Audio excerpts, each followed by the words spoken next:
This is the story of Frankie the teddy bear. Evan clutched the old teddy bear his mom had given him before she passed away.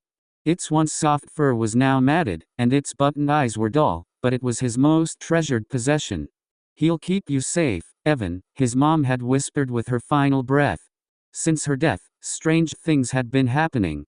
The bear, which he named Frankie, would appear in places Evan hadn't left it. Sometimes he thought he heard whispers in the dark, faint and scratchy, like someone dragging nails on fabric. But he always convinced himself it was his imagination. One night, Evan's dad, Liam, was jolted awake by a piercing scream coming from his son's room. Heart racing, he sprinted down the hall and threw the door open. The room was eerily still. The bed was empty, Evan nowhere to be seen. His blankets were tossed on the floor, and the air was heavy with the metallic tang of blood. On the bed, Frankie sat upright, its white eyes glowing faintly in the moonlight. Its paws were smeared with crimson. Liam approached cautiously, his voice trembling. "Evan? Where are you?"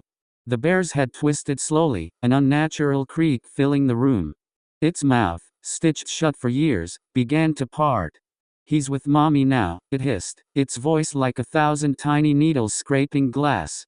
Liam stumbled backward, his heart pounding, as Frankie stood up on its stubby legs, blood dripping from its tiny claws. The last thing he heard before the lights went out was a childlike giggle, soft, sweet, and menacing. When the neighbors came looking the next morning, they found the house empty.